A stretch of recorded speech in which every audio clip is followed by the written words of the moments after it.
Appointment reminders when there's no response. What do you do? I hate that. Hi there, I'm Angela Brown, and this is Ask a House Cleaner. This is a show where you get to ask a house cleaning question, and I get to help you find an answer. Now, if you have a question, you can go over to askahousecleaner.com. There's a blue button right in the right-hand corner of the website.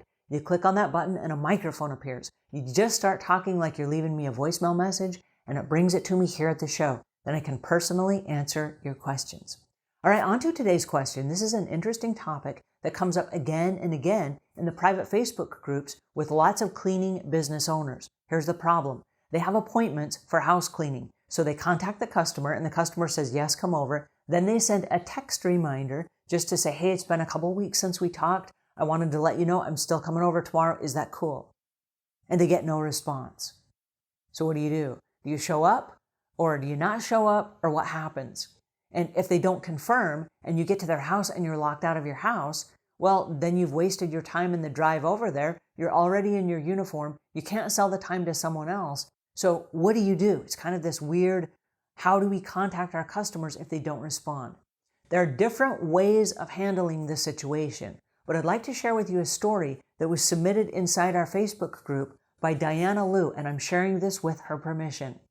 She said, I've seen a number of posts recently from cleaners who try to call and confirm appointments, but they get no response. I had a bad experience a few months ago that I wanted to share for what it's worth. One of my elderly clients had a habit of canceling or rescheduling. She was also cranky and difficult to deal with. The last time I cleaned for her, she called me back to remop the floors because I missed a spot. I was irritated, but I tried not to show it, and I was brought up to show respect for the elderly. Well, on that day after remopping the floor, I said I would see her in 2 weeks on Monday, and she said that I should call to confirm. So on the Sunday evening before the appointment, I called and I got the answering machine. I left a message and I asked her to let me know if she wanted me to come the following day.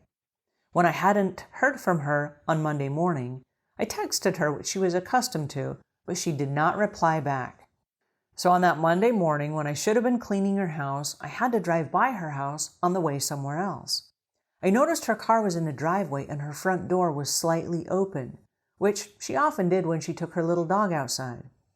So I assumed that she was home, but she just didn't want to talk to me because of our little difference about the floor mopping situation on my previous appointment. To be honest, I felt a little relieved that apparently she was dropping me. I'd also happened to drive by her house the next day, and the appearance was exactly the same.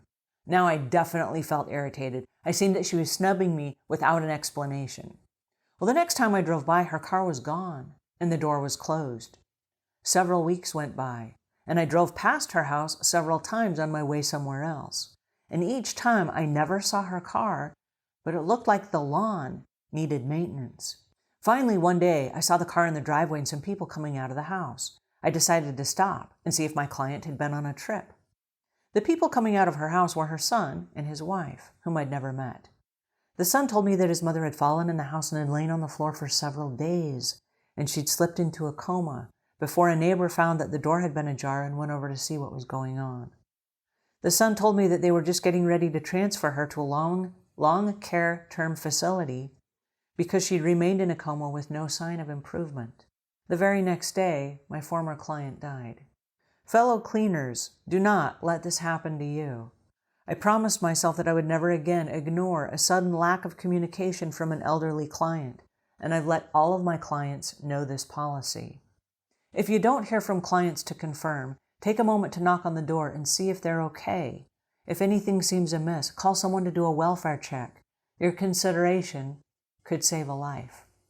What's interesting about this story is that it took something this big in order for us to stop and realize that sometimes, even though we have cranky, irritable clients who refuse to communicate with us, sometimes they do need an extra set of eyes just checking in on them. And so I really appreciated Diana sharing this story with us because it really hits home. One of the things that my orthodontist did to confirm appointments was they sent 3 reminders, and they would request just send the letter C to confirm and the letter D to decline. And they would send 3 reminders a week, 2 days, and then the day of the event. So that way you knew, no matter what, if you forgot, now you remembered that you in fact had an orthodontist appointment and you were not going to cancel it.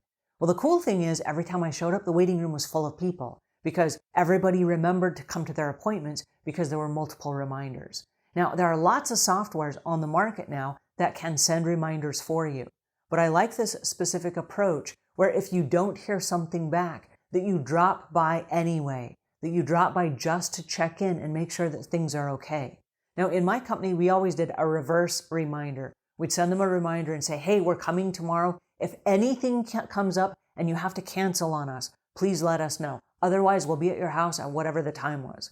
And so if nothing happened and we did not hear from them, we assumed they were expecting us. We sent the reminder. It was on their calendar. We have a standing appointment. We're going to come.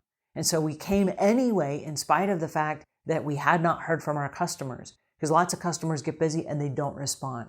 But how do you handle this situation?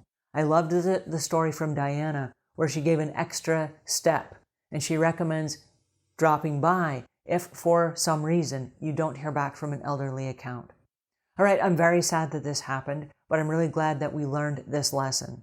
So if you found this helpful, please pass it on to a friend. If we've earned your subscription, please subscribe. And until we meet again, leave the world a cleaner place than when you found it.